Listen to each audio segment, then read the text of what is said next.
唱歌研究會咧，咁啊，係呢個 bonus track 唔知幾時會出現，可能其實唔係啊，屌唔剪咪照懟落去咯。唔係㗎，可能有 bonus track 啊，有一日即係可能開通會員頻道，我哋第時開通會員頻道嚇，咁賤格嘢你都諗得出，梗係啦，必須啦，做音樂都要食飯㗎嘛。我哋介紹翻威拼呢一首歌，做音樂都要食飯啊。我哋嚟翻個自我介紹先，係啦，跟住我係熱喪鳩鳩，我係安肥。好啦，咁啊，我哋今日第二集咯，係啦，今日玩翻有第二集啦。係啊，你要講咩嘢扮咩嘢，其實同一日啫。唔係咁我喂，冇啊，我一定拆自己台嘅。咁我諗住以為我哋好有計劃噶嘛，即係好似每個禮拜都錄噶嘛。唔係，咁係每個禮拜都錄嘅。不過我哋每一次錄兩集得唔得？每一次錄兩集咯，係咯。咁啊，大家貴人善忘啊！呢啲一啲舊制香港失業率嘅學生又要翻學啦，咁我又出去炒散啦，又要做下 freelance 啊，係咪先？咁有時間梗係錄多啲啦，係嘛？確保大家可以即係聽多啲啊嘛。唔係，係確保我哋有個量先啊，大佬啊。係啊，即係冇個量咧，好丟架噶。丟係。咁啊，好啦，總之係第二集啦。係啊，咁啊，總之今日而家就係第二集啦。咁第二集會講啲咩咧？其實好快，我真係好中意控埋支咪，所以我刪細聲啲先。咁啊，我講下啦。第二集係咩咧？就係有一日咧，我同阿安飛咧就喺度講緊一個問題，就係話啊，其實係咪真係要有歌詞嘅咧？其實我係幾中意聽啲純音樂咁嘅嘢嘅喎，係咪？咁我哋今日就開個 topic 就係諗緊啊，其實係咪一定要有歌詞先係音樂咧？咁樣係啦。呢個嘢呢個嘢個立論係咪好大啊？好似有啲串添嚟。又唔係，即係我意思，首先就係冇歌詞，咁當然都係音樂啦。咁如果咁多年嚟嘅歷史上面有咁多歌係冇歌詞嘅，係咪先？啲古典樂啦，係啦。咁所以我覺得個命題會唔會即係個題目會唔會變咗係我哋好習慣咗。即係普遍啦，或者而家嘅 scene 裏面都好多，即係全世界音樂都好多呢一個歌詞，一定要有歌詞啊。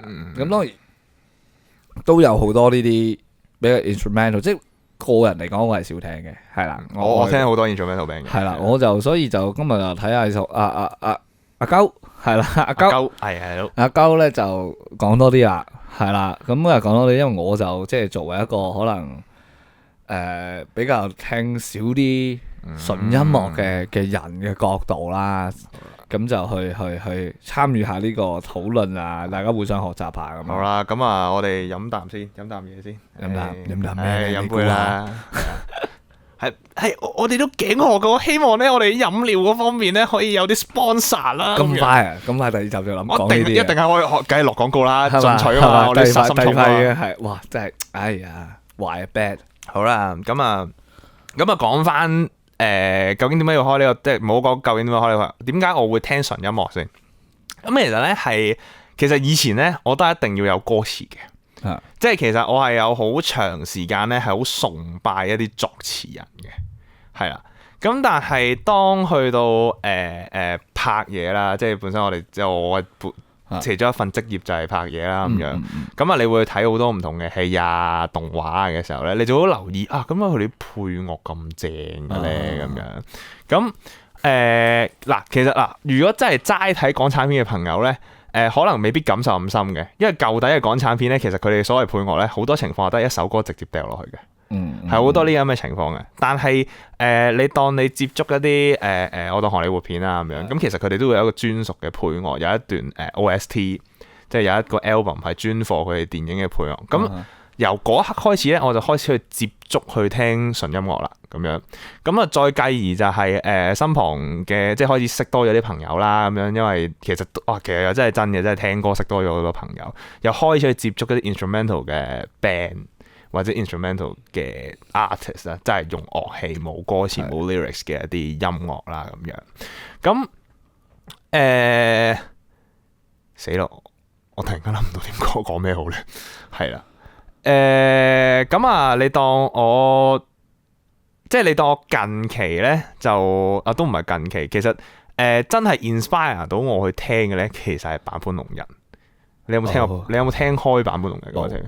冇。但係你對佢嘅認知係咩咧？一個好勁嘅人，我身邊好多朋友都認識佢，即係我遇到俾人鬧噶啦，即係又話講到自己幾中意音樂咁啊，坂本龍一都冇乜點聽咁。哦，咁因為咧就我咧由細到大咧，即係反骨嘅，係即係你叫我聽嗰啲咧，我又唔中意聽。即係你越係叫我聽嗰啲咧，我就越唔聽嘅。咁劣圖嘅咩？係啦，但係我又唔係特登嘅喎，即係我唔係嗰啲真係傲嬌啫。我唔聽，係啊你叫我唔聽。係啦，咁唔知點解慢慢就真係會唔聽。咁當然認識佢啦，即係我身邊好多朋友都受佢嘅，即係我啲朋友都玩音樂嘅朋友都係玩 instrumental 啊，咁都好，即係都好受佢影響，甚至亦都好知道佢呢一個人即係對響即係成個世界音樂啊，或者講佢對音樂嘅熱誠啦。即係你網上，尤其是佢舊年過身啦，舊年過身啦，甚至最近有一隊舊年有隊叫 Eve 嘅韓國女團啦，用咗坂本龍一咁啊，哇！俾人插到撲街啊！係啊，咁我都明嘅，即係攞版本，可能嗰個 producer 本身係諗住致敬，但係 oh shit you do the wrong thing， 即係可能對於好多人嚟講咁樣，係啦。咁即係呢個都係有趣嘅，即係好似其實好回歸到我哋第一集講嘅，即係覺得有啲嘢互相我哋點樣理解呢種衝撞咧？其實係即係原來可能你以為做 K-pop 嗰啲人，其實佢都真係聽坂本龍一，但係可能即係佢可能今次處理得唔好啦。係啦，咁但係係咯，原來都即係呢件事都係發生，即係我哋都係講翻我哋好多其實每個創作人其實都受，或者每個人都受唔同嘅養分咯。因為講到坂本龍一，又或者你啱啱提到嗰個衝突，我就諗起一樣嘢嘅就係嗱，坂本龍一有一首歌又必定大家聽過，就唔係必定大家聽過啦，即係好出名就係Merry Christmas Mr. Lawrence。係啦，佢就係用過呢一首 Eve。係啦，咁咧其實呢一首歌咧係有一個改版嘅。嗱，係咪個分別就咁今日就中題啦？就係咩咧？就係呢個改版係有歌詞嘅，邊個唱咧？係宇多田光。佢就mix 咗一個佢 version 嘅Merry Christmas Mr. Lawrence 係好好坦白講句咧，我係完全唔撚得嘅。雖然我好中意宇多田光，但係我係完全唔掂呢首歌，因為我覺得佢係有少少褻瀆咁滯嘅。但係當然啦，佢又冇但係好奇怪喎，佢咁樣做完又好似冇乜點嘢爭議喎。大家又覺得名正言順，咁佢搞音樂咁樣去致敬，或者佢真係好中意咁，坂本龍一咪攞嚟用下咯。我喺度諗會唔會係即係其實係因為 K-pop 呢一個文化即係太商業性係啦，即係個商業性太強，所以會唔會有少少即係我斗膽啲咁講，有啲褻瀆神靈嘅咁嘅感覺咧？即係用咗坂本龍一嘅呢一個，都可能係嘅。即係侵犯咗個神聖，好似將嗰件事拉到單咗 grade 嘅。即係我唔係話攻擊，即係因為我自己都好中意睇佢哋，即係 Eve 係啦，係咪應該係讀 Eve 嘅？係 Eve 冇錯，因為我有時因為見到 IVE 咧，作為香港人好想讀 Ivy 嘅，作為香港人好想讀 Ivy 呢句好呢句拉屎。係啊，因為我好耐。我用咗好耐時間矯正自己，即係因為嗱，老實講就係因為我真係有聽即係 Eve 佢哋係我哋啱啱都聽完啦，係啱啱我哋係啦，中間 break 嘅時候我哋都真係聽完，咁我都真係好中意佢哋啦。咁即係嗰種中意，可能你即係靚啦、吸引啊、有自信啦呢班女孩子，即係有時即係岔開少少啦，補充一句，即係有時中意睇女團，其實係中意睇。即係佢哋好自信，即係嗰種表現。即係 as 一個 performer 去望一個 performer 嘅時候，你會覺得哇，佢哋做到啲嘢好 fine。即係當然韓國成個 industry 好足啦，係啦，或者甚至佢哋 industry 有好多黑暗嘅一面啊。咁但係即係呢個 output 嚟講，即係我去睇就即係你會見到佢哋努力咯。即係係啊，咁所以我哋回歸翻去頭先講，即係嗰種可能普遍又會，因為曾幾何時即係。當K-pop 開始紅嘅時候啦，即係例如因為我聽 K-pop 都真係有啲歷史嘅，咁我係由少時開始聽起嘅，即係少女時代開始聽起，咁我都係少時嘅。少女時代係二代女團，冇錯，我就係嗰個年代開始聽起嘅，即係我應該係12、13喺 K-pop 範疇，我諗我應該係由 Twice 開始追。係啦，咁 Twice 已經好後期啦，三代中尾咯。咁由咧我少時開始聽起啦，即係咁但係嗰陣就正常嘅，因為你 Wonder Girl 突然之間闖入咗個世界，跟住你開始發掘，即係啦。咁即係可能係大家即係點解講到話我聽好耐 K-pop 咁好多人會覺得即係頭先講到就係坂本龍一會即係覺得可能侵犯咗，即係因為佢本身個商業性好強，係啦，即係其實近呢可能5至10年。就可能多咗好多嘅 artist， 即係韓國 artist 會自己做歌啊，唔係淨係單純依賴producer， 即係例如可能我哋2代3代團嘅，可能我哋比較出名嘅會有 GD 啊，係有 GD， 甚至而家當代嘅 G-idol 嘅小娟啦，係啊，即係隊長 G-idol 嘅隊長咁樣。咁因為其實以前都有寫過，但係你好有趣嘅，因為你睇翻咧，其實係近年啲 MV 咧。韓國 MV 先會出翻邊個作曲邊個寫詞，係咩？冇計啊！以前好少咯，即係你一個女團出完，即你揾唔到啊！即係佢唔會，因為佢哋就真係包裝晒呢個，所以就係琴即係你冇嚟，佢哋係點樣嚟？係其實可能你要上韓國網，跟住查翻啲音樂榜啊！即係如果我有錯嘅話，大家歡迎修正我。係啦，咁即係但係我睇咗咁耐嘅就係即係好唔知嘅，即係可能通常係一間公司一個 producer 做晒呢個女團男團嘅。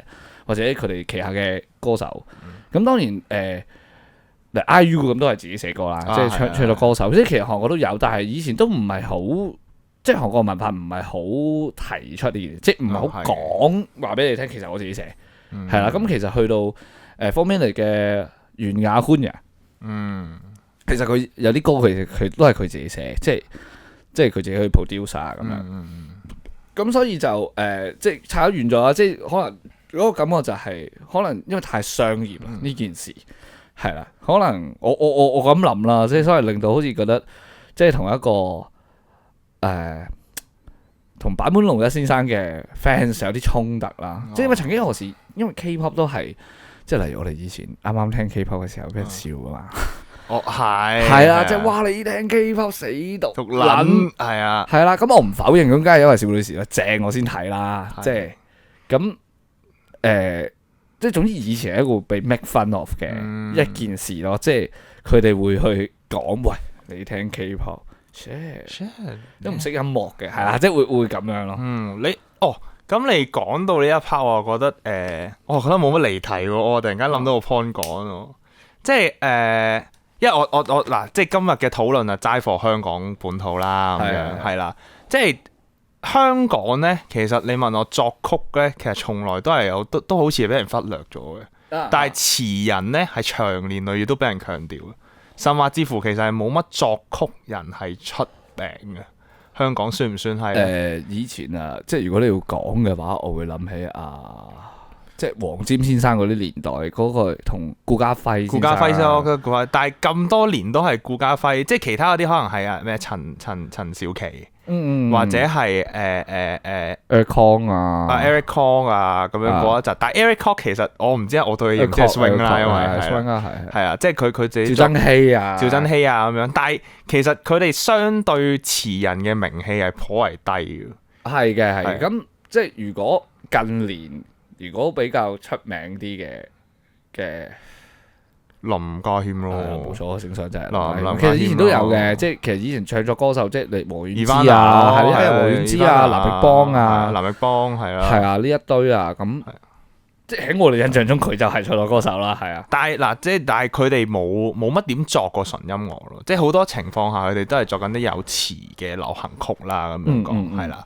咁你當去到呢個範疇，就係即係我發覺其實香港人係對於音樂性呢樣嘢係頗為冇咁狂想，其實係咪即係我好似有一個年代，即係有一個時候嘅我，即係開始接觸多咗音樂啦，即係可能聽多咗可能純音樂嘅時候，我都有反思一個問題，就係話其實係咪啲詞填得靚就等於首歌係好嘅咧？In Hong Kong 好似又真係有少少掛鈎喎。對於一般即係一般聽開香港流行曲嘅聽眾嚟講，好似又真係掛鈎咗。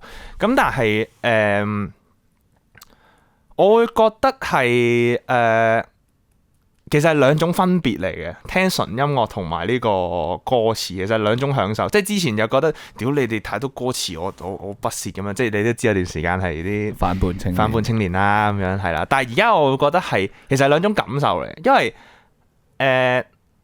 詞咧其實係好影響個畫面嘅，即係會有一種畫面感出嚟嘅，係啦。又或者係會有一個 message 俾咗你嘅。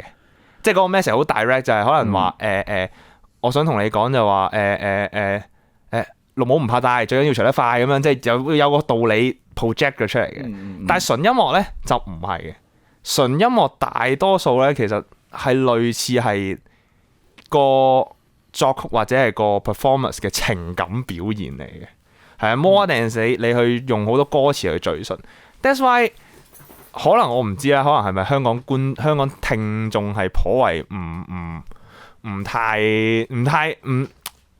唔太 friendly for 單純嘅情緒表達，或者係咁講音樂嘅嘢我識閪咩？但係詞我識喎，咁樣會唔會係咁咧？係啊，剪位嚟㗎啦，呢個擺明係剪啊，點唔撚剪啫，大佬係啊。嗱，我自己啦，係咪咁樣講咧？我覺得呢個位有少少可能有啲偏頗嘅，即係咁樣講。我講緊你頭先講，即係咪對音樂性即係嗰個唔重視咧？其實即係令我諗翻起咧，當年咧其實我點解會開始學寫詞啊？即係我對 band，我自己有啲歌我都自己填詞。咁其實我好記得咧，我未住校之前咧，咁啊上中文堂喎。咁嗰陣成日要背書背默噶嘛，咁啊背書好差嘅，即係我背嘢好差。咁我覺得好記得咧，就係要背徐志摩嗰首《再別康橋》，再別康橋，同埋蘇軾嗰首明月明月幾時有，白晝問青天。係啦。咁後尾我上網發現咧，原來有歌唱喎。王菲係啦，王菲同埋林宥嘉咧係有再別康橋嘅，林宥嘉有唱過再別康橋嘅，冇錯。跟住我就去發現咗呢件事，跟住我就當歌咁樣唱，唱咗我就背咗呢首詩，咁我背咪就攞100分啦咁樣。咁我就開始明白，其實詞同即係咪純音樂先叫做音樂性咧？咁因為其實詞你即係詩詞都有一個韻律喺度嘅。係啦，歌即係詩，你文字本身都有一種韻律㗎嘛。咁嗰個音樂性係咪咁樣嚟咧？同埋係咪畫面？其實我覺得嗰個感受嘅 way 有啲唔同啦。即係好似頭先講阿交你講啱嘅就係即係可能我歌詞直接俾多少少畫面你，即係我直接啲啊！即係嗰個想像空間可能我會覺得可能係狹窄咗少少嘅，係啦，可能係比較詞人或者好似詩人所寫我 directly， 即係明月幾時有，把酒問青天，或者好似李白嘅床前明月光，床前明月光咁，即係佢講緊空間咁樣嘅時候，咁佢係好 directly 俾你想見到嗰個畫面，係啦嗰件事，描述係啦，即係係好直接 reflect 嗰件事俾你睇嘅，好多時候係咁樣咁。如果即係當然我話我冇乜點聽好多關於即係純音樂嘅嘢啦，我都唔係特別迷啦。咁因為始終自己係唱歌又寫詞，所以自己會比較中意去聽多啲有歌詞嘅嘢。咁但係即係我都係一個夾 band 嘅人嘅時候，full back 翻去，即係例如我哋講翻好似張學友以前比較舊嘅歌，或者90年代、80年代尾、90年代頭嘅廣東歌，其實咧即係好受日本嘅。即係我哋要喺呢個位都唔係嚴格受日本添啊，係完全啦買啦，甚至買翻嚟自己改詞啫。係啦，咁甚至就即係要shout out to 一個日本好勁嘅 artist 中島美雪啊，中島美真功添。係啦，即係咪中島美雪都好影響我哋嘅成玉置浩二都係，玉置浩二都係啦，安全地帶啊，咁呢啲全部都係即係非常影響香港嗰個年代，由好似70年代開始去到即係90年代，甚至到千禧，其實我哋有啲嘢都係即係好 from 日本啦。咁即係我點解會提到呢樣嘢咧？就係其實以前其實都好多 solo， 即係有 music solo，即係有吉他 solo。其實即係都會有，即係我反而覺得以前嗰個 balance 係好，即係有詞嘅時候，我會有吉他 solo。即係唔係，即係其實係一個整體嚟嘅，係一個組合嚟嘅。即係佢唔係即係間奏啊，即係佢唔係整一個 bridge 咯，佢唔係呢個 music break 咯，佢唔係一個 bridge，唔係一個間奏咁簡單。即係好似我最近好有心感受嘅一首歌就係即係上一集都提到嘅 Cloud 嘅回憶半分鐘，因為我呢排我好想試下唱 cover，因為好耐冇唱啲 cover 啲 pop 嘢。咁我就好想唱，因為我都幾中意首歌，啲詞寫得幾好啦。咁啊 Cloud 又唱得幾好啊。咁我都好陶醉喺呢一首歌入面。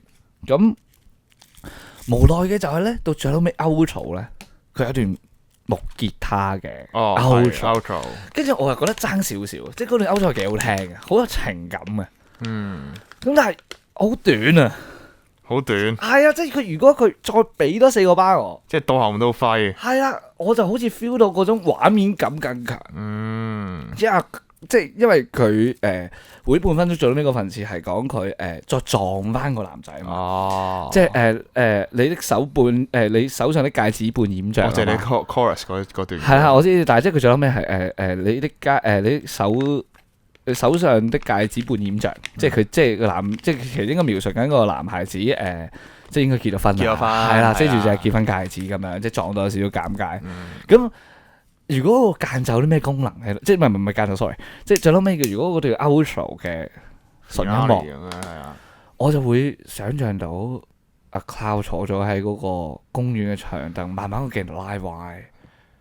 見到個男仔遠去，佢一個人就喺風，即係佢嗰幕係講得落緊雪，跟住嗰段音樂就好似即係更加表達到佢嗰個心境啊！係，我反而同你問我畫面反而想像唔到，但係你問我佢嘅情緒波動，我會想像得到。係，因為即係我翻個 topic 先啦，咁樣其實點解我會話香港人一直對詞好着緊咧？其實因為唔係去到唔只係話許冠傑年代，去到早期嘅其實地水南音，都係呢個。唔係呢個係，因為我係有研究過一排嘅，係啦，即係就算香港嘅地水南音都好咧，其實都係透過個詞再去透翻嗰啲即係南音，係啦，南音嗰啲偏向都係用詞去帶動緊嘅音樂，即係基本上詞呢樣嘢咧。喺香港嘅音樂係 dominate 咗好多年嘅，喺我嘅角度裏邊，即係所以我覺得香港唔係話難以接受，但係對於佢哋嚟講，有詞係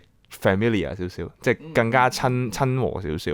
咁即係再講下啦，就係點解我會中意聽純音樂咧？我仲有一個咁中意純音樂、咁中意 instrumental 嘅 fans，個原因係咩咧？其實我覺得 instrumental 冇所謂，係啊。好 testing 1 2 testing 好係有好，咁我哋翻到嚟啦，啱啱就發生咗少少事故啊，咁啊冇電啊啲器材，咁啊啱啱換咗電，唔係冇電咁嘅，但係壞咗條線，係壞撚咗條線啊，黐撚線，明明上一集都好地地嘅，咁啊好啦，咁頭先咧就講到就係話我點解會中意聽純音樂，或者中意聽一啲 instrumental 嘅嘢，一個原因係我話其實一啲純音樂佢嘅功能性好大。即係點解我咁講咧？就係上一集我哋都講到就係playlist 我哋會因為某啲 situation 去聽一啲咁嘅嘢。但係咧純音樂又好似冇咗呢個局限性嘅，即係你可以喺任何情況下去 apply 一啲 music， 即係除非你有意為之啦。如果唔係，其實你是但播咧，可能 apply 落去會有一種唔同嘅感受。就例如我即係最近我聽緊張 OST 咁樣，即係一啲配樂碟嚟嘅又係。嗰隻係有一套動漫叫做《Blood Battlefront》，即係呢個血界戰線啊。佢係我唔記得個作曲家叫咩名，個配樂叫咩名。但係anyway 啦，佢係一隻你會喺度，你係好 apply 到落香港嘅一隻 OST 嚟嘅，我覺得。即係你行喺一啲舊區，可能土瓜灣嘅時候咧。佢入邊嘅歌當然啦，佢入邊嘅歌都有啲係有歌詞嘅咁樣，唔係話真係全然純音樂。但係佢入邊有好多配樂咧，其實係好 apply 到，譬如話有啲好 jazz 嘅，因為成套嘢好 funky 嘅個 pacing，係啦，佢有啲好 jazz 嘅嘢啊，或者有啲好 rock 嘅嘢，但係有啲好 soft 好抒情嘅嘢都有。但係咧有機會係可能你係望撚住個阿叔喺度嗌緊交啊，或者搬緊貨啊啲工人，但係你聽緊啲 jazz 咯。但係你會有另外一番體驗，就係你會對眼前嘅景象係有另外一種唔同嘅睇法，或者唔同嘅感受嘅。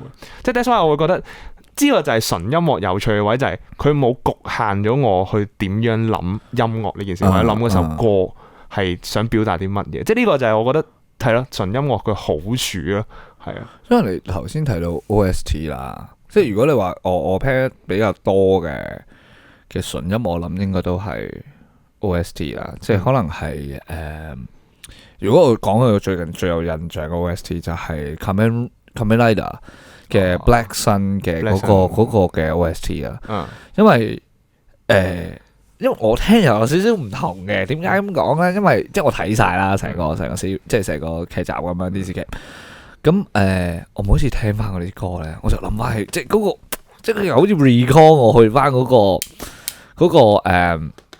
戰鬥啊，或者佢某啲 scene 啊咁樣咯，即係佢都係承載咗一啲嘢嘅，即係佢去承載咗一啲我覺得即係令我記得翻，即係我通過聽呢一首歌去感受翻當時。咁同埋即係講起啦，因為如果真係純音樂，即係都係嗰句，我最認識比較多，可能真係 OST 為主啦，甚至係啲 game 嘅配樂啦。咁因為佢兩三年前啦，咁有一套短片。即係我係攝影啦，跟住之後有細剪啦。咁導演當時因為佢係一個好中意打機嘅人，咁咧佢當時佢就揾咗一位朋友，即係都係做配樂嘅。咁啊咧，佢就做咗好多我哋好多嘅歌嘅 reference 咧，都係嚟自啲 game 啊，咁樣嘅。咁又係一個剪位啦。咁佢好多嘅歌咧。即係 reference 都係嚟自一啲 game 啊，或者啲恐怖 game 咁樣嘅，咁甚至係即係佢都去諗下即係可能個弦樂啊，點樣去表現翻個氛圍啊？即係我唔知道嗰個即係嗰個分別，即係純音樂嗰種即係情感啦。即係因為可能我比較對純音樂理解嘅，可能係一啲配樂式嘅東西，即係佢已經係啲畫面嘅配樂去加強一啲，或者去豐富，令到嗰個氛圍感，即係嗰個氛圍感更強啲嗰種，即係呢個係我對純音樂嘅認識咯，係啊。你啱啱講到個 point 咧，就係話可能佢係配樂啊，其實好多情況下咧，純音樂係好似配襯咁樣嘅，即係唔好話我哋啲一般聽眾啦咁樣。其實有時夾開 instrumental 嘅 band 咧，即係我譬如話我老友啦咁樣，即係一隊 band 叫浮心，即係香港嘅 instrumental band 啦，即係 credit 翻佢哋啲嘢幾好聽嘅。咁佢哋都有，即係我哋喺閒談間嘅時候都有講過，就係話即係因為我有幫佢哋拍一啲 MV 之類嗰啲嘢嘅。我哋閒談間嘅時候都話，喂，其實我作為一個做 video 嘅人，我係好驚 dominate 咗佢哋段音樂嘅。咁點解咧？就係佢哋都自己有個自覺，就係話 instrumental 好易俾人當咗做配樂。That's why，sorry，OK，剪位係啊。即係 that's why 其實即係你係啦，就算係夾 instrumental 冇 lyrics 嘅人，其實佢都會咁覺得。但係其實我覺得呢個係一個觀念上嘅問題嚟。當然啦，咁其實你有 MV 梗係將嗰件事更加 solid 啦，或者更完整啦，咁樣講。但係其實係你要分下，即係我覺得睇聽純音樂嘅時候，首先有一個前提就係佢唔係一個配樂先，或者佢唔係一個咩？雖然我啱啱睇咗好多 OST 配樂嘅嘢，你反而要去諗嘅嘢就係話，究竟佢 present 緊一種咩 mood？ 即係就打個譬如話你去睇畫咁樣啦，係啊，你去睇畫其實你唔會 get 到個 story 噶嘛，即係或者你唔係睇個 description， 其實你唔會 notice 到張畫其實 present 緊啲乜嘢。佢唔係一個 linear 嘅嘢嚟，佢係一個線性嘅嘢嚟嘅，其實係啊。咁當佢唔係一個線性嘅時候，其實佢係一個好純情感表達嘅嘢嚟嘅，係啦。即係當然啦，其實你話創作人有冇 apply 個故事，可能會有。但係當我哋做 audience 嘅時候，我哋點會知啫？其實，但係如果去欣賞純音樂嘅時候，我覺得盡量拋開一啲好線性嘅諗法，佢未必有個 story， 但係佢就係嗰一刻嗰個人嗰個情表演者嘅嗰個情緒。我自己咁諗咧，即係我對古天樂係非常唔熟悉啊，超級唔熟悉啊。咁我好有幸咧，嗰陣咧。讀緊即係轉咗校去咗一間藝術高中咧讀書之後咧，咁有一次學校咧就邀請咗香港管弦樂團咧，就嚟到即係哇嗰次好震撼，因為第一次聽現場 live 聽嗰啲樂團。咁嗰啲音樂其實即係頭先我諗到一樣嘢就係即係你講話同朋友傾開，即係做開 instrumental 嘅 artist 去傾嘅話就都好驚會成為陪襯。我突然間諗翻有少少關於樂理嘅嘢，我對樂理都唔係好熟悉啊。咁但係就係其實 instrumental 咧，有時就係佢哋即係會寫咗唱名添啊。唱名即係我哋做嘅咪發嗦啦 T 州，佢會fulfill咗。我唔知咁樣講係咪準確，即係但係佢好寫得好full噶嘛。即係佢唔會留咗啲空間俾你唱歌㗎嘛。係嘅，其實係冇即係佢冇嗰啲位係俾你唱歌嘅。唔係你唱唔到，但係好難咯。即係你好難先唱到嘅。甚至你係覺得你即係癲到係佢已經寫好咗唱名俾你啊，係咪？即係就算你填，你都係要按住嗰個音去寫。係。即係佢唔會留，因為你如果你係一般嘅流行曲或者一般可以寫俾唱，其實留好多空。即係你例如我哋聽下周杰倫嘅歌啊，即係佢好多都可能係一啲比較簡單。即係其實周杰倫勁嗰個位係咩咧？佢啲確嚟嚟去都係嗰啲嘅，但係嗰啲好撚多 combination 嘅佢。佢唔撚知點解諗到咁多 combination 嘅。係啦，即係其實你係咧，如果你係好似你係一個玩MIDI keyboard 嘅人，佢嘗試寫啲歌咧，你撳兩下，佢撳撚咗周杰倫啲歌出嚟噶。我試過，係因為我試過，但係你即係對撳下，即係唔係話佢鳩期啊，係即係佢其實周杰倫就玩 combination 啊，即係佢就係玩呢個 chord 點樣做，即係呢個唔係我自己講噶，呢個係周杰倫有一段片咧，你可以揾翻，我諗 around 10年前。喺 YouTube 咧有段片咧，係佢搞過即係一個類似人邀請佢搞個工作坊，就係現場教大家點樣寫歌嘅。喂，唔好話咩啦，黐線嗰陣好似係小薯茄啊，佢有個遊戲節目咧，就係揾咗一個 musician，即係揾咗一個彈 keyboard 嘅人啦，不斷撳 chord，然之後就係佢哋啲 artist 就去唱，去接一首廣東歌。即係其實你可以發現，其實只不過係組合唔同嘅，但係其實通用嘅。係 combination 咯，即係所以我頭先講嘅就係話因為我有試過無水自薦咧，去一啲即係所謂即係唱片公司，就想試下做填詞人嘅。係啦，咁但係咧佢哋寄翻嚟嘅 demo，我俾咗2首 demo 我唱名都寫得埋，你根本冇發揮空間。即係你係冇發揮空間噶。即係佢係要搵人。但係我想問多啲，佢有冇標明係話邊個 artist？冇嘅，即係單純係俾歌嚟嘅啫。即係其實我試過啦，係我覺得 around 幾多年前咧，應該係1617年啦，應該17年到啦。咁我覺得係咁啱有啲師兄係啱啱入咗啲唱片公司咁樣，咁啊見佢出 post 問喺 Facebook 嘅就問。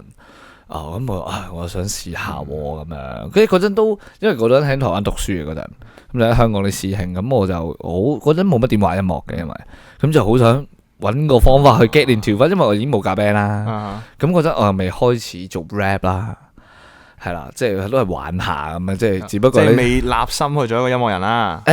甚至嗰陣係有啲放棄咗嘅，係啦，即係嗰陣算啦咁樣，係啦，咁啊嗰陣又讀緊電影啦，即係諗住咧專心做拍嘢啦，係啦咁樣，因為嘗試同一夾個 band 嘅，咁啊最尾唔係好夾得成啊咁樣，咁turn out 就係咁我發現就哇好難喎，就係因為其實係，所以我去後尾睇翻林夕嗰個古仔，即係講翻嗰陣就係，即係你諗下，其實原來香港係咁樣，即係其實有機會，我唔知全部啦，我接觸過一次係因為 Raidas 啊嘛，係，即係佢有講過佢第一首傳說吸煙的女人，係啊，即係佢即係總之可能其實嗰首歌咧，你俾你聽嗰個 demo 咧，其實已經填撚埋唱名啊。跟住你直頭係哼到個字，你就係去揾翻嗰啲音字嗰啲音嘅字啦。係啦。咁當然我呢個就係我嘅唯一經驗啦，我唔能夠完全代表係咪即係全部都係咁啦。係啦，咁呢個經驗係咁樣。咁因為我自己去做就係覺得試過呢樣嘢嘅時候，就覺得其實因為點解會講到呢個就係頭先即係 full back 翻就係講呢個 instrumental 其實係唱名都寫埋，但係即係當然佢有啲唔同嘅，即係其實就係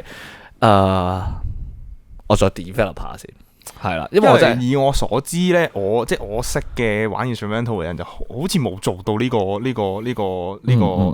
步驟嘅，因為佢一嚟就直接嚟。不過啱啱你講嗰樣嘢就係話，其實冇歌詞其實係個創作係再彈性咗嘅，再 flexible 咗。點解咧？因為我揀你聽下呢歌83 BPM 嘅。即係佢哋可以做到好 extreme，因為有時你有歌詞，你為咗就翻人唱或者個音域上啦，你係唔會做啲好 hardcore 嘅。呢個小補充係呢個小補充，未必嘅呢個位，sorry，因為我哋教嘅 band，我哋好多都83、84、85嘅。咁其實一種玩法係咩？嗱，戴翻頭盔，唔係拋書包，就係有一樣嘢叫 half time 嘅。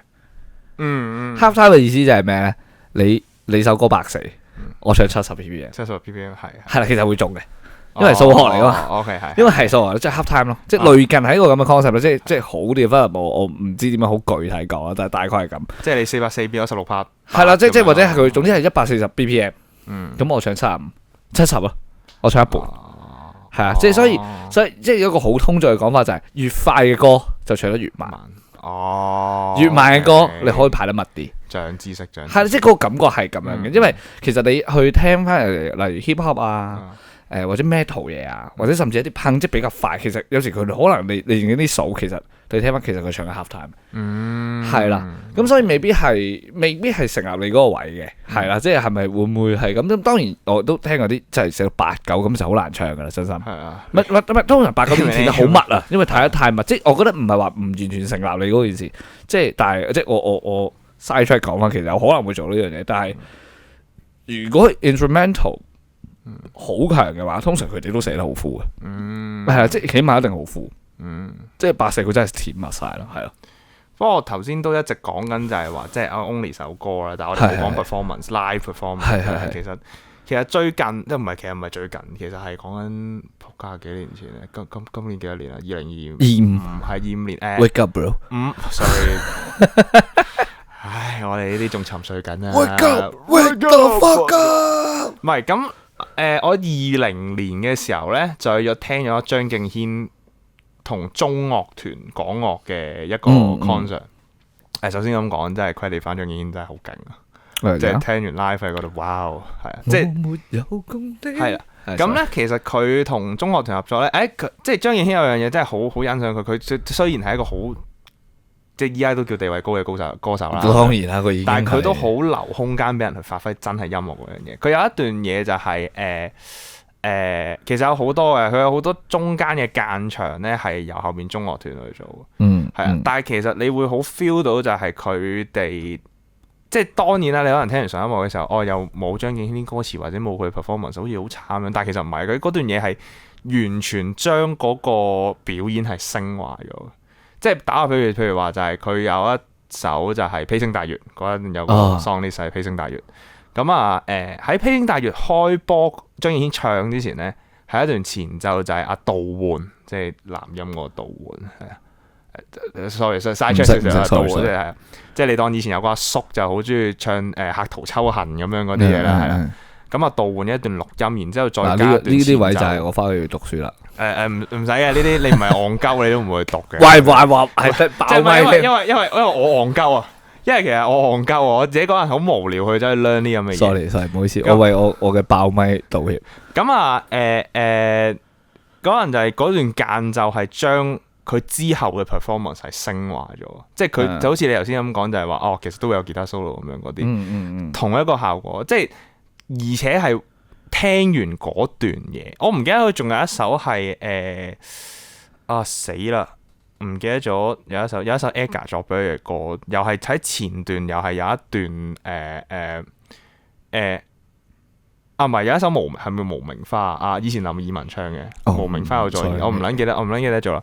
咁你當就係阿張敬軒發翻啦咁樣首歌，佢前段有一段前奏咧，我未聽到入歌咧，即係我其實都你唔知個 list 噶嘛，你知個 song list，我已經喺嗰段喊咗咯，因為嗰個真係 cool 啦，即係你會好 feel 到就係嗰種情緒。其實你問我係咪因為好 narrow 嘅嘢，即係可能係咪故事而合？其實唔係，第一冇故事嘅，好老實講。我就係俾嗰一下嘅音樂嗰種，即係個成段音樂，我搞到我哭咯，即係個情緒爆發。即係呢個就係嗰一刻我先 feel 到純音樂俾我嘅威力喺邊。因為我突然間諗起一樣嘢，我唔知咁樣比喻啱唔啱啊？就好似以前香港咧，即係例如陶傑咪寫好多嗰啲詩唔係詩，就係情色小説啦。OK，咁佢同睇 A.V. 好唔同噶嘛？即係我覺得睇 A.V. 話俾你聽我而家就我就做愛啦咁樣個女孩子就除衫啦，或者個男孩子就想搞個女孩子，或者佢哋情投意合啦咁樣。咁但係咧，我又試過睇下，即係睇過一兩次嘅啫。就喺報紙以前咧，即係仲有《生果日報》嘅時候咧，咁咧仲係有即係好似陶傑係仲有寫少，即係喺風月版咧，係風月版或者副刊係仲有鹹古睇嘅。跟住咧好癲嘅，因為佢好提供好大嘅想像力俾你。佢用文字描述咗一啲嘢。但係咧，你每個人咧對嗰樣嘢概念唔同噶嘛，係咪先？咁即係咁樣類比，好似好有。我覺得呢樣嘢好啱喎，你繼續講落去啦。因為我覺得因為真係好似嘅，因為你好似睇 A.V. 同睇鹹古，因為你其實佢好想像空間，因為你睇即係好似睇陶傑寫嗰啲以前嗰啲色情即係情色小説啊、情色短篇故事咧，即係佢同你講如即係講個女性嘅胸部係好似一個好豐滿嘅，即係個形狀好似一粒巨峰提子咁樣嘅。咁跟住之後，你會發現跟住你好多想像空間。係啊，即係你會覺得，因為每個人你對嗰樣嘢嘅概念有啲唔同噶嘛。咁但係嗰個你就嗰個就好 personal，即係你明唔明？即係嗰個想像好 personal。就唔係直接話俾你聽，佢就係咁樣噶啦。咁我諗緊會唔會可以咁樣比喻咧？即係例如類似係咁。但係你當總之一涉及文字嘅，你就好容易 generate 到啲畫面。但係當下就 only 係情緒。你話畫面有嘅，可能就係我上集分享嘅愛情故事咧，有機會啦，係咪知啊？點都賴翻啲。我哋講文化喎，唔係講笑啫，都係文化嚟嘅啫。係啊，我都中意聽 MLA 噶嘛。OK，唔係即係佢但係其實個性質係真係相類似嘅。即係我會諗緊係會唔會係嗰種即係嗰理解方法啫，即係未必係真係即係脫離文字嗰件事。即係你會再去補充多一啲冇提及嘅資料俾你咯。簡單嚟講，即係譬如話可能我又用翻做鹹古比喻，即係可能話。哇！喺一個有機會佢冇寫大汗淋漓，但係你已經覺得大家濕撚晒，係即係會有呢咁嘅 situation。包括就係話，可能我聽完啲音樂我早排聽嗰啲咩，我真係聽到係有少少有少少生理反應嘅，即係扯旗嘅，係我睇下我揾唔得翻嗰段嘢。其實佢係一個管弦樂團咁樣，唔知係cover 緊有一個主題故事。總之聽完嗰一段嘢類似好似講緊啲 Shakespeare 嘅劇本嗰啲，但係咪 Shakespeare 我唔撚知。但係我聽完嗰段嘢之後，我係有少少扯旗嘅。我呢個講堅嘅，係有少少。信我啦，我讀 drama 噶嘛。俾定我5個先。俾我5個先，係啦。應該係 Shakespeare 噶啦。應該係 Shakespeare 啦，係啦。唔係，即係會有講嘅，嚴格上係，或者可能係我本身係一個 sensitive 嘅人啦，我唔知其他人點啦，但係我係會聽音樂或者我係好容易俾外物影響到嘅人，即係可能音樂我都會咯。因為我覺得即係例如即係雖然我聽即係比較中意聽有歌詞嘅歌啦，咁但係其實我覺得呢首歌就係頭先講到嘅，即係 solo 或者一個比較長嘅間奏呢啲咧，我覺得其實係另一種即係層次，即係好似佢係即係相輔相成嘅佢哋，即係音樂性其實有時即係純音樂啊嘛啲位，即係對於我呢啲聽開即係有歌詞嘅歌嘅人嚟講，有時係哇佢係即係佢再 push up 我去，佢再 push 我去另一個位，即係當我唱到某一個歌詞完啦，跟住個吉他或者係成隊 band，跟住再推到去某一個高位，即係即係去到一個位已經，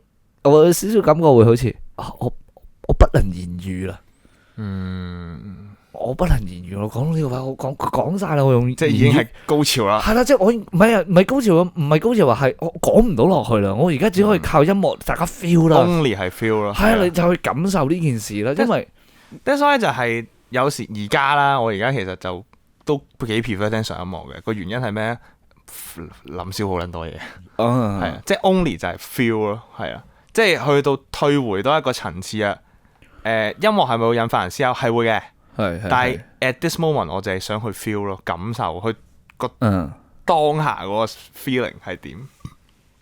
哇死啦，好多位啲係啊，諗下點樣剪走嘅。好啦，唔係我真心嘅，我覺得咧嗱唔緊要啦，off 一下，即係如果係打就咗佢 hold 住嗰句就好似我哋以前我哋拍 interview 咁樣，係咗佢剪走佢，唔係你喺度講唔撚到，係剪唔撚到。咁同埋好3、2、1，咁我自己又聽令我諗一樣嘢嘅嗰陣，我聽一首歌就係不如都 cut 咗一下啦，不如我想屙尿。我好。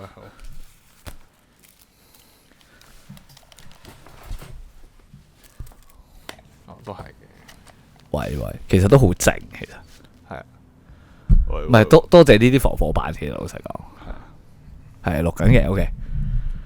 咁啊，我嘗試 pick up 翻啦。我哋頭先講到去，使唔使靠我 recorder pick up 啊？唔使。好。定係要啊？都係要啦。我覺得呢啲拉齊一定要。我哋嗰個係咩啊？我哋講個咩啊？我哋上次我就係唔撚記得咗啊！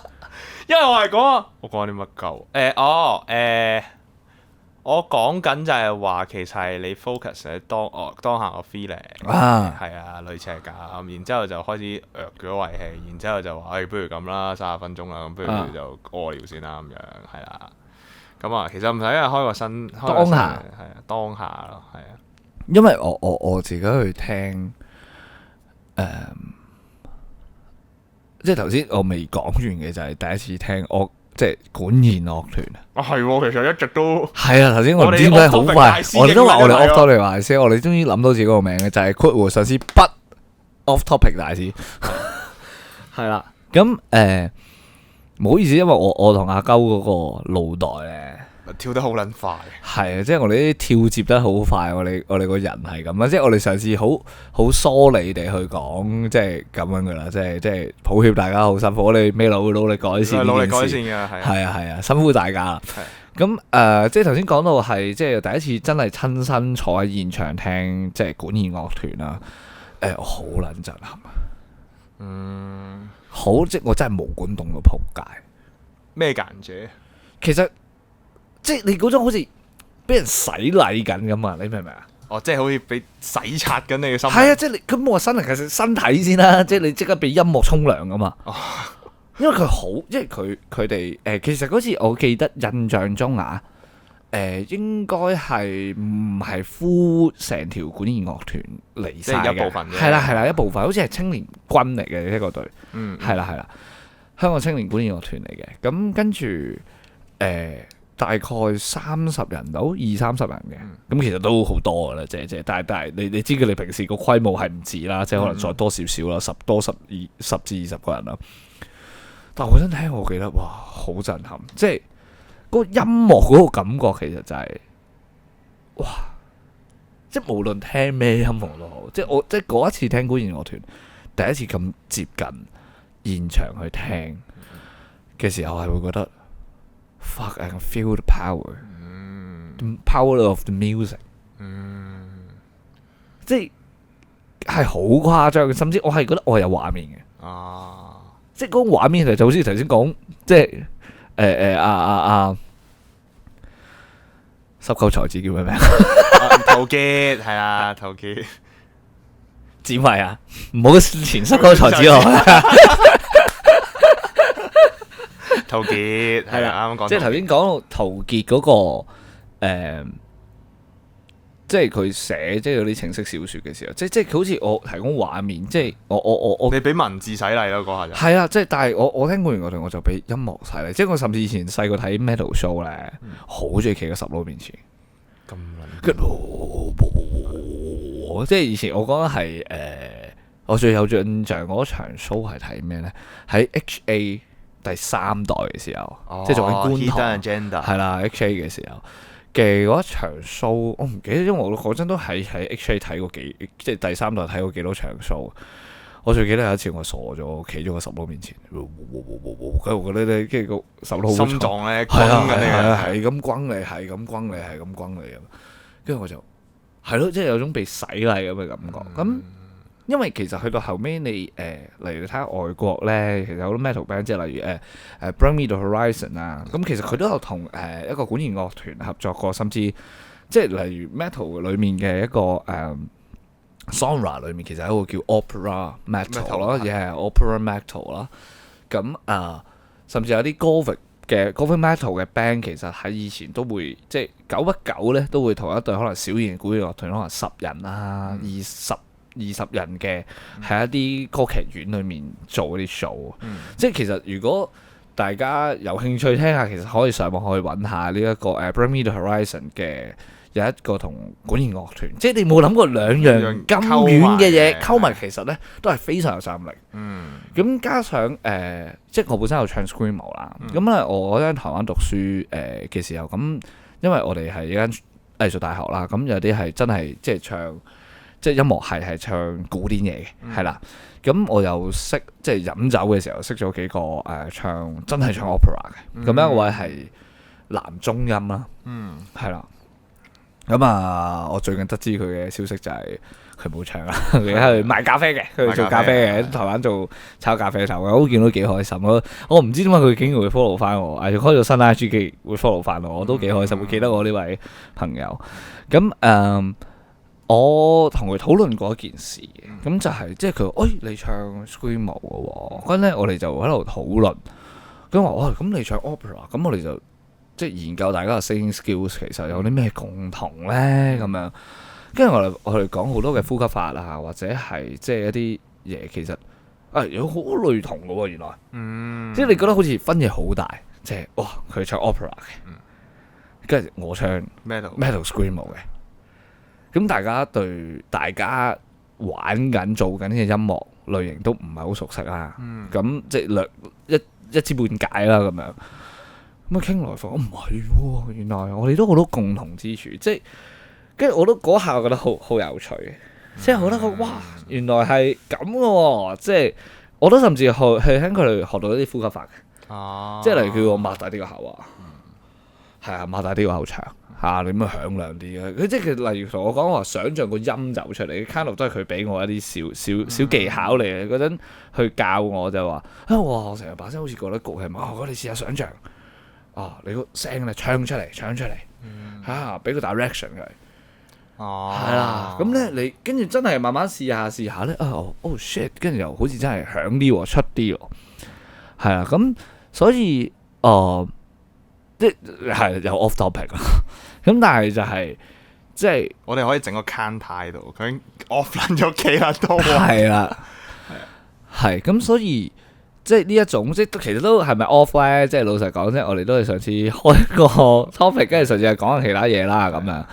咁即係因為音樂世界真係好大，所以好容易 link up 到其他嘢啊，係因為其實所謂instrumental 嘅音樂啊，到你有歌詞嘅嘢，咁甚至係唔同嘅 genre 溝埋一齊。即係其實頭先就算我講話即係。opera 唱 opera 嘅，同好似我哋唱 screamo 嘅，或者唱啲 rock 啊 metal 嘢嘅，其實音樂有啲位真係大同，係即係有啲 skills 係好似咁仆你個膠明明有個剪位，你笑乜閪咧？我真係唔得入撚到你，好笑。係啊，唔係咁都係好似啫，照剪落去啦。1、2、3，好似嘅。咁所以我去即係咁樣講就係咯，即係嗰個旁通啊，即係好多嘢係好多旁通啊，枝節係啦，枝枝節節或者係好多大同小異嘅嘢，係好多大同小異嘅嘢。咁唔係未必咁遠咯，未必喺我哋想象中咁遠嘅東西咯。不過你啱啱講起管弦樂團咧，其實我係好少聽管弦樂團嘅，我老實講。但係咧，我聽親咧都有啲架勢嘅，因為我第一次聽我係聽久石讓嘅。OK，係啦，多少都會聽過。但係嗰次係一個都幾好嘅體驗，同埋 inspire 到我啲嘢。就係當你唔係睇緊宮崎駿嘅嘢嘅時候，呢首歌其實 represent 緊啲乜嘢咧？咁樣係兩種感受嚟嘅，因為其實就好似有一樣嘢，同埋嗰陣時係咩？就係好似你嗱，譬如話你睇宮崎駿啦咁樣，咁宮崎駿有故事噶嘛，大佬。但係佢畫嗰啲場景好靚噶嘛。我係俾佢沖涼沖到好似置身於喺嗰個場景咁咯。係啊，即係你要 feel 到就係譬如話天空之城佢咪有廚房嘅，即係佢有一個廚房好星力場噶嘛。你會覺得就係嗰種好溫馨、好 warm 嘅感覺。就喺嗰陣時聽，即係雖然你點都會諗到拎記咗去套動畫度噶啦，但係嗰一刻我就係諗到，哇！一個好 warm 嘅屋企，即係好歡樂，有一啲會識喐嘅蛋，即係有一啲好 fit， 唔係，我知你諗咩？我冇諗啲咩，即係唔係有啲即係譬如話嗰個蛋啫嘛。係啊，即係有啲可能有表情嘅火啊咁樣，即係你會覺得個世界好 fantasy 嘅。係啊，可能係一個好奇怪嘅魔法世界嚟嘅，即係你會 feel 到就係話佢即係呢個 show 係嚴格上 extend 咗我對於音樂嘅理解啊。原來哇，音樂係可以俾到一種隨畫面感而，因為我一直都好 straightforward 地覺得畫面感。但係原來音樂可以俾到一種臨場感嚟，即係佢唔係一個畫面嚟，其實係你置身於其中嘅一種沉浸式體驗嚟。呢個就係另外一個我覺得聽純音樂最好嘅嘢，即係 that's why 頭先我開頭介紹嗰隻碟就係咩咧？你聽嗰隻碟，你會好 feel 到你好似企喺 New York City，或者 Los Angeles， 即係美國一啲繁華嘅城市裏邊嘅貧民窟。好 specific 咁樣，未去過美國。即係類似或者我哋電影好 straightforward， 即係好 stereotype 嗰啲地方啦。係啦，即係嗰啲後巷啊，嗰啲紅磚牆啊，即係 Fight Club 嗰個酒吧咁樣。呢種亂局係你會好 feel 到嗰種混沌啊。係啊，即係呢個就係聽純音樂俾到我嘅嗰種最大嘅體驗同埋享受，最大嘅體驗同埋嗰個享受咯。係，因為我突然間諗起一件好有趣嘅事。因為頭先我哋上一集都提到啦，我哋唔識日文噶嘛，我唔識日文啦。咁我哋去聽，例如好似阿中島美嘉或者 any kind of 嘅我哋嘅喜愛嘅日本歌手啦，或者 band 啦。咁因為我曾經講一句好有趣嘅東西，即係其實咩叫 vocal 啊嘛？vocal 我覺得同 vocal 同 singer，即係對於我嚟講個定義有少少唔同嘅。vocal 係呢個主音，其實就係將你嘅聲音啊，都 kind of 好似一種樂器咁。即係當我唔理解嗰個語言嘅時候，例如我唔知玉置浩二唱 melody 嘅時候，佢其實噏咩㗎？但我好重喎，係我聽得出喎，嗰個情緒。咁我可唔可以當佢又係一種即係其實嗰個 vocal 把聲其實都係一種樂器咧？都係一種 instrumental 嘅。係啊，都係一種 instrumental。因為我曾經試過有一首歌應該係後尾宮崎駿咧有用過呢首歌，我唔知前後啊，我希望大家矯正我，或者你知啊都可以話我聽，就係一首叫《飛機雲》嘅歌。咁應該係喺《起風了》裏面用過，但係好似係《飛機雲》先嘅。係啦，後尾又用翻係冇記錯嘅話。咁因為我自己好中意呢首歌，咁我係又係無意之中，即係喺 YouTube 定唔知喺 Spotify 定唔知咩平台撳下，跟住哇一撳。個女孩子，即係個女歌手入一唱，哇！佢已經捉住咗我，我淨係聽全點佢扯住咗，我完全唔知佢講咩。但係我覺得跟住我就想像到畫面。跟住嗰陣台灣咧，因為都有啲 exchange 嘅學生啦，咁我哋就一齊飲下酒啊，咁 gathering 啊。咁咧我就去問咗一位嚟自日本嘅。一位學生啊，咁佢佢都幾有趣，佢係讀多摩嘅，即係 Tama 設計藝術學院嘅。係啦，佢本身係一個紙雕嘅 artist 啊，係啊，做紙雕，佢而家仲做到IG 都有時睇到佢都好乸癲。咁問佢我就咁我哋佢又英文唔係好好啦，咁我日文又完全唔識咯，或者識幾個字咁啦，咁啊，咕咁樣嗰啲啦。唔係嘅，即係我都識打招呼嘅啫，係啦，或者係我驚記㗎我都識嘅，我驚記㗎我都識嘅。咁用大家又僅餘大家嘅共通嘅語言位啦，去傾啦。咁我就話呢首歌咁我就玩咗好啦，因為可能喺啲串流平台咧，打飛機雲係揾唔到嘅。哦，係係啦，就或者我覺得蠢啦。佢冇 translation 啦。係啦，總之係全日文㗎啦。係咁我揾咗好耐，跟住終於揾到翻一段片，就係即係日本譯翻中文嘅中文字幕嘅呢首歌啊嘛。咁我就即刻播俾佢聽，我就好中意呢首歌。跟住我就你唔好話俾我聽點解住。我話我聽咗呢首歌。即係佢同你講，唔係我同佢講，即係我好中意呢首日文歌。佢話：呢個好 old school 嘅一首歌咁樣。佢話，咁我就我話你唔好，我話叫佢解釋俾我聽嘅，即係呢首歌其實講緊咩咁樣。咁唔知點解嗰陣我自己唔識上網查啦，唔知點解啦。咁我就你唔好講住。嗱，我話俾你聽，我 feel 到啲咩先咁樣。咁我就話我感覺到好似係一首講離別嘅歌咁樣。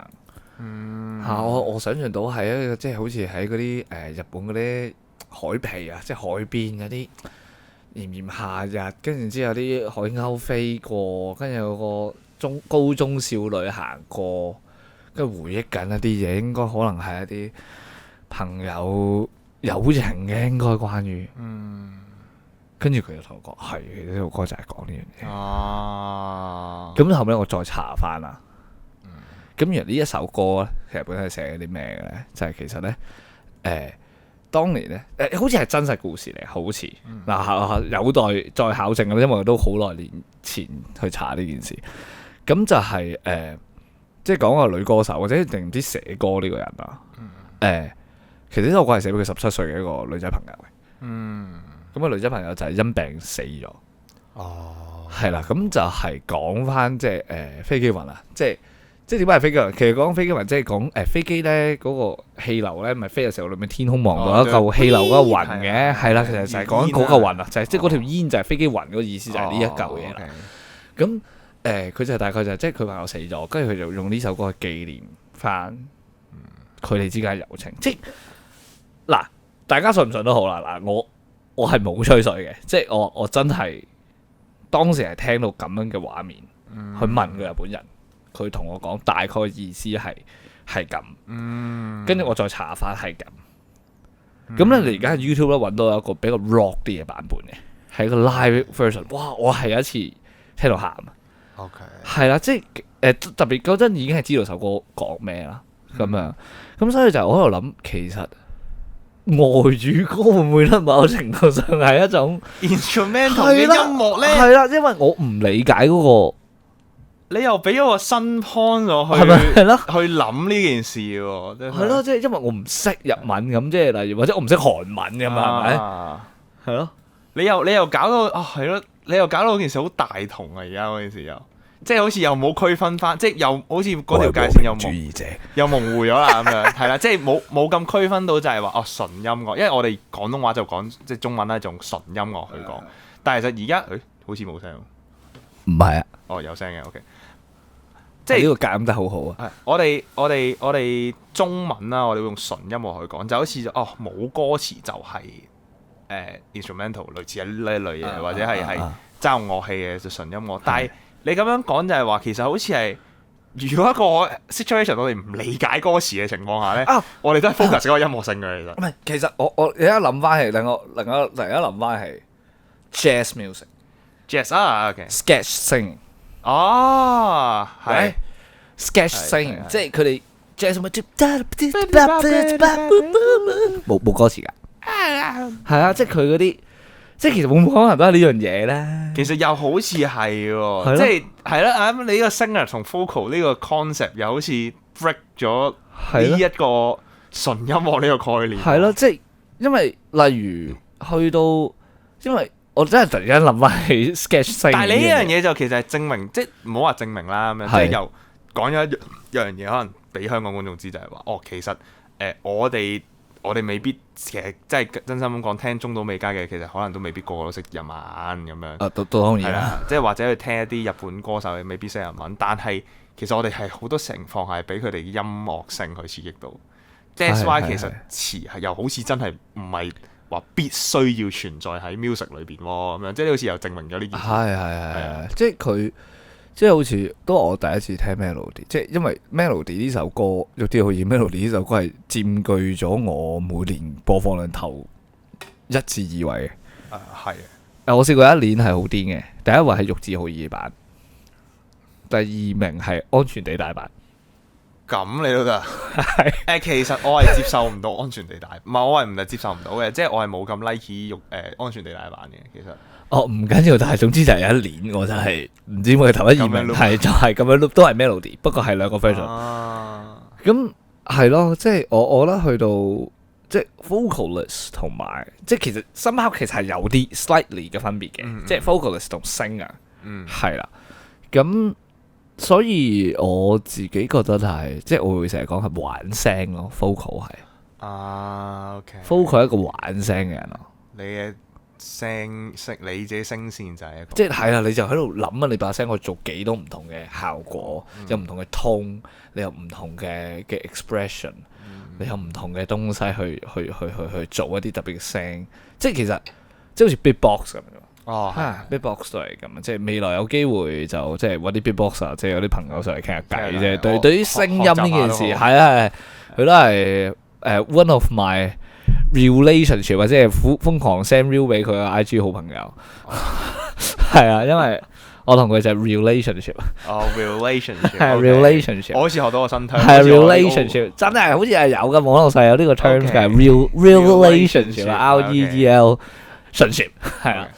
咁係咯，我都係即係好似我都係向佢學，即係佢會播啲好勁嘅 beatbox 俾我聽啊！即係因為我哋都係學，因為我哋都有討論過關於即係例如我 scream 點樣發一啲聲啊，我唱歌用啲咩聲，跟住佢都話我哋都互相幫助咗去協助大家喺自己嗰個類別做緊嘅音樂係互相學習緊，即係佢教我呢個位呢個 low pitch 可以點樣可以用到啲 chest tone 啊咁啊，即係佢啲好多係咁嗰啲咧，係啊，咁我又講下我平時點樣發嗰啲聲啊，點樣，跟住其實我哋互相又覺得好撚有趣喎，咁樣係啦，咁我哋又學習到啲嘢，即係好似頭先講同個男中音學嘅，即係互相學習，即係其實如果大家抱住交流嘅心態，其實係。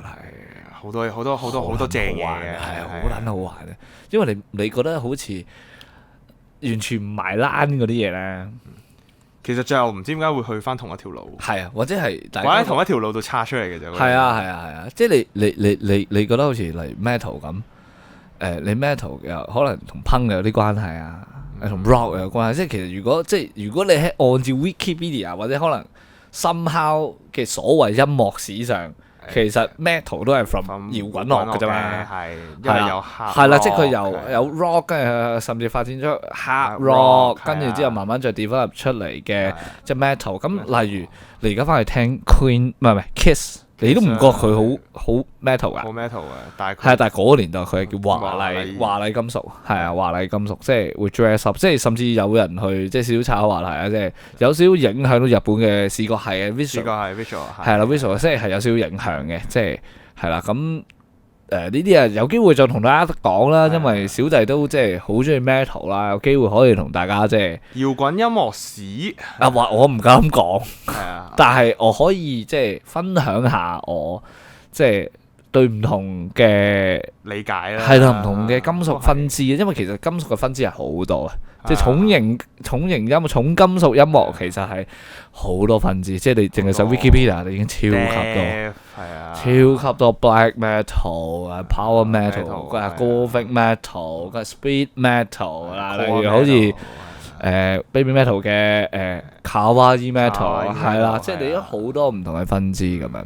咁當然啦，其實講到呢個年代，其實都好難直接 name 一個，你好難去 put aside 音樂去一個咩類別，因為其實而家好多嘢都好多嘢都 mix 埋咗，係互相學習啊，係咪？即係其實 new metal 好大情況下就係因為 DJ 再 mix 咗 metal 咁樣 ，that's why 會有 new metal 咁樣，其實係啦。咁啊 new metal 啊同 rap metal 有啲似喎，但係佢有啲好 slightly 嘅唔同喎，咁樣。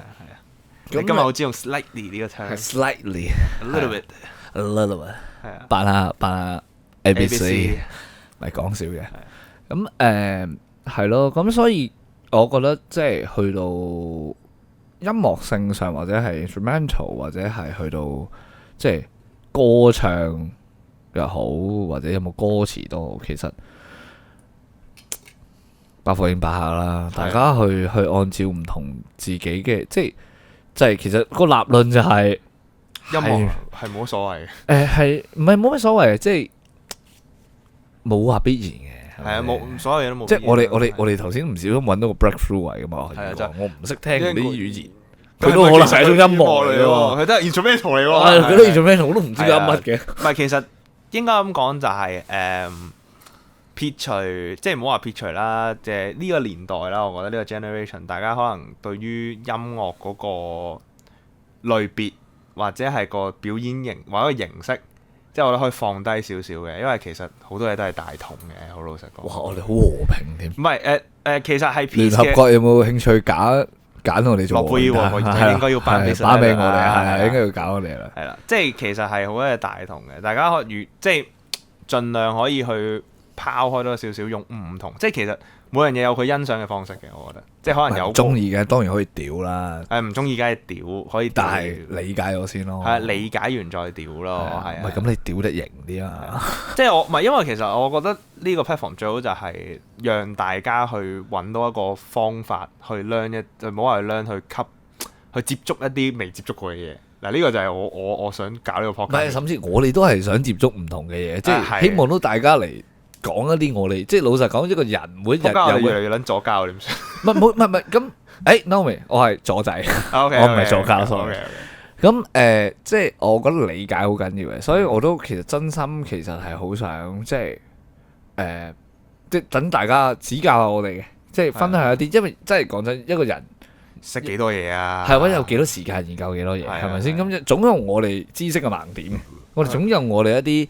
知識盲點，我哋有啲位我哋睇唔到，我哋可能我哋要認識嗰啲嘅門檻好高，個 learning curve 好高，咁我哋未必可以永遠都學到係咁容易進入嗰個地方嘅時候，就希望大家即係網絡世界好處就係咁啊嘛，係咪先？網絡世界好處就係喂交換資訊係咪？大家輕鬆方便係嘛？你可以話俾我聽，咁我又嘗試去 develop 下。咁如果我講到啲你又有興趣一路去一啲可能你有聽過，但係未好有深入嘅，咁我哋攞出嚟一齊去。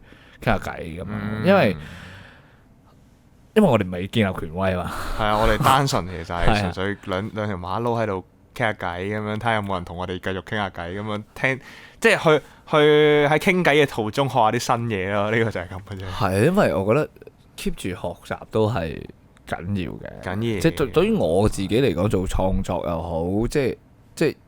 成個人生上都好，其實都係好緊要嘅呢件事。即係更多面向去睇下唔同嘅嘢咯，即係唔好一味就判咗某樣嘢死罪先。係啊，即係你理解咗之後，你判佢死罪，咁就喺呢個世界判佢死罪咯。係啊，即係如果你覺得真係得嘅 OK 嘅，但係你理解咗先。即係你如果唔理解，就好似有啲唔公平啫。好，梗係我哋開始講經啦，係啦。係啊，咁啊，唔係，我覺得係要 wind up 噶啦，因為過鳩幾鐘嚟。係啦，好啊，咁。其實就簡單啲咁講啦，就思考，即係每一次其實我哋可能都唔係話一定要一個結論嘅，即係我哋覺得就即係好似一個思想嘅練習嚟嘅啫，一個思想嘅練習嚟嘅啫，一個運動嚟嘅，腦袋嘅運動嚟。即係咁樣，佢啱啱講完嗰個理論之後，又 break through 咗我對音樂個理解，或者我本身對呢件事嘅認知。係啦，即係其實係可以刷新嘅啲嘢，係啊，即係冇結論嘅，其實不斷地都係討論嘅啫。係啊，我哋而家都係讀緊2000幾年前啲人講嗰啲嘢啫嘛。其實係冇分別嘅，係啊。咁啊，嗱，我哋冇乜大道理講啊，我老實講就咁啊。我用一個 section 去作結啦。嗱，今日就講好多純音樂啊，或者係 instrumental 嘅嘢。咁啊。推介下啲嘢俾人啦，咁樣我推介啦，咁樣咁啊，其實香港咧都有人玩 instrumental 嘅，咁啊有兩隊 band 就誠心推介俾大家嘅，咁啊一隊咧就係第一啦，我有好朋友啦，咁啊亦都係香港玩 instrumental 嘅人啦，叫浮心，係啊 Fusion，咁啊大家可以上網揾佢啲歌嘅，係啦，另外一隊咧就比較出名啲，就叫做 Milos， 係啦，都係玩 instrumental 嘅，大家可以去。留意下啦，咁樣即係我覺得可以支持下佢哋，或者去嘗試下睇佢哋嘅 show，接觸下佢哋。咁我都係啦，即係我幾推介大家去試下嘅，因為唔難入口嘅，係好舒服嘅。聽完啲嘢係啦。咁啊，今日節目時間差唔多啦，咁啊，我哋再介紹下自己啦，係我係喪鳩鳩，我係安飛，咁啊，我哋下次再見。拜。